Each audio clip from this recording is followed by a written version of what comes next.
वहीं दिल्ली के जंतर मंतर से पहलवानों का प्रदर्शन तो खत्म हो गया, लेकिन पहलवानों के समर्थन में पंचायत अब की जा रही है। मार्च निकाला जा रहा है।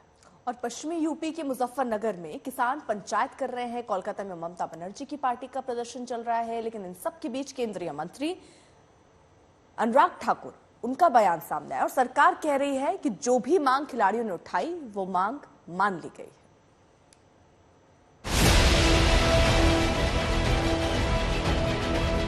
खिलाड़ियों को कोई श्राप नहीं देना चाहता। इन खिलाड़ियों से मेरा कोई बैर भी नहीं है। ये खिलाड़ी हमारे बच्चे की तरह थे।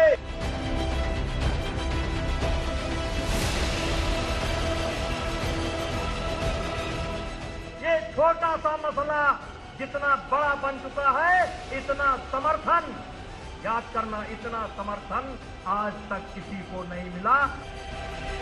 ब्रजभूषण बेफिक्र है, चेहरे पर चमक है, विजेता वाला अंदाज है, तो दूसरी तरफ पहलवानों के आंदोलन पर अनिश्चितता के बादल मंडराते दिख रहे हैं। जंतर मंतर से आंदोलन की शुरुआत हुई थी। नए संसद भवन के उद्घाटन के दिन पहलवान और दिल्ली पुलिस का आमना सामना हुआ। अब जंतर मंतर पर सन्नाटा है। पहलवानों की लड़ाई किन्हीं और हाथों में जाती दिख रही है। कोलकाता में ममता बनर्जी की पार्टी प्रदर्शन कर रही है। यूपी के मुजफ्फरनगर में किसान पंचायत कर रहे हैं। नरेश टिकैत ने महापंचायत की कॉल दिया था जब रेसलर्स हरिद्वार पहुंचे और वो अपने मेडल्स बहा देने की बात करें। नरेश टिकैत ने हरिद्वार पहुंच के उनसे मेडल्स ले ली और 5 दिन का समय मांगा और इसी बात को लेके आज यहाँ पे महापंचायत होने वाली है। महापंचायत खत्म होने के बाद ऑफिशियल स्टेटमेंट भी जारी किया जाएगा कि रेसलर्स की जो प्रोटेस्ट है उसमें आगे की रणनीति क्या है, क्योंकि नरेश टिकैत जो है उन्होंने जब रेसलर्स हरिद्वार पहुंचे वहां पे मेडल्स बहाने की कोशिश की, उनसे मेडल्स छीन ली और ये कहा था कि आप हमें 5 दिन का समय दो। तो आज का महापंचायत इस नजरिए से बहुत ही ज्यादा इम्पोर्टेंट है। क्या निर्णय निकलता है, आगे की रणनीति के बारे में क्या डिसीजन लिया जाता है, ये सारे जो डिसीजंस है वो आज इस महापंचायत में डिसाइड किया जाएगा। हाथ में वी वांट जस्टिस की तख्ती लिए पश्चिम बंगाल की मुख्यमंत्री ममता बनर्जी जब कोलकाता की सड़कों पर मार्च करने निकली तो पदकवीर पहलवानों के आंदोलन में नई जान आ गई।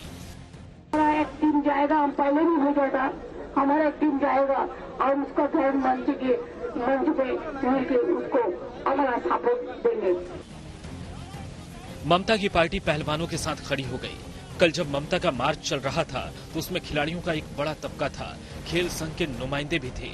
आज कोलकाता में एक और बड़े प्रदर्शन की तैयारी है। ब्रजभूषण के बहाने विपक्ष बीजेपी और मोदी सरकार पर सवाल उछाल रहा है। सबसे बड़ी लोकसभा जिसके बारे में न जाने क्या क्या सपने दिखाए जा रहे हैं, क्या उसका उद्घाटन हुआ, उसी दिन पुलिस जाकर के पहलवानों को गिरफ्तार कर रही है। ये संदेश दे रहे बीजेपी के लोग कि हम न संविधान को मानते न कानून को मानते हैं। जो लोग आवाज उठाएंगे उनकी आवाज बंद कर देंगे। बीजेपी को अब फैसला लेना है, भारतीय जनता पार्टी को बताना है कि जो नारा कभी उन्होंने दिया था, बेटी बचाओ बेटी पढ़ाओ, क्या इस तरह अन्याय कर करके बेटी बचेंगी, बेटी पढ़ेंगी या बेटियों का सम्मान होगा? महिलाएं और वो महिलाएं जो हमारे लिए मेडल्स जीत कर लाती हैं, हमारा गौरव है, वो सड़क पर 1 महीने से बैठी हों और उनकी कोई सुनवाई नहीं हो क्योंकि वो भारतीय जनता पार्टी के सांसद के खिलाफ बैठी हैं। मोदी जी चुप। यही मोदी जी उनके साथ चाय पीते थे, बड़े खुश होते थे कि बेटी मेडल जीत के रहे। आप बेटी क्यों नहीं सुनाई दे रही उसकी बात? कहीं ना कहीं पहलवानों की ये लड़ाई सियासत के दायरे में बढ़ती दिख रही है। विपक्ष के सवाल हैं तो सरकार की तरफ से जवाब भी। खिलाड़ियों की मांग एक कमेटी बनाने की थी, हमने वो भी बनाई, जांच करवाने की थी वो भी करवाई। पुलिस से एफआईआर करवाना चाहते थे, दिल्ली पुलिस ने एफआईआर भी की। सुप्रीम कोर्ट गए तो वहां पर भी सुप्रीम कोर्ट ने मैजिस्ट्रेट के कोर्ट में जाने के लिए कहा। वो वर्ल्ड जो रेसलिंग फेडरेशन ऑफ इंडिया है उसके पदाधिकारियों को काम नहीं करने देना चाहते थे, हमने वो भी किया। तो जो प्लेयर्स ने कहा वही सब कुछ हुआ है। जहां तक ब्रजभूषण के इस्तीफे का सवाल है तो उनका कार्यकाल ही खत्म हो चुका, पद से हटाने की सूरत ही खत्म हो गई। अब जो भी होना है दिल्ली पुलिस की जांच रिपोर्ट से तय होना है। कोलकाता से ऋत्विक मंडल, मुजफ्फरनगर से श्रेया चैटर्जी के साथ आज तक ब्यूरो।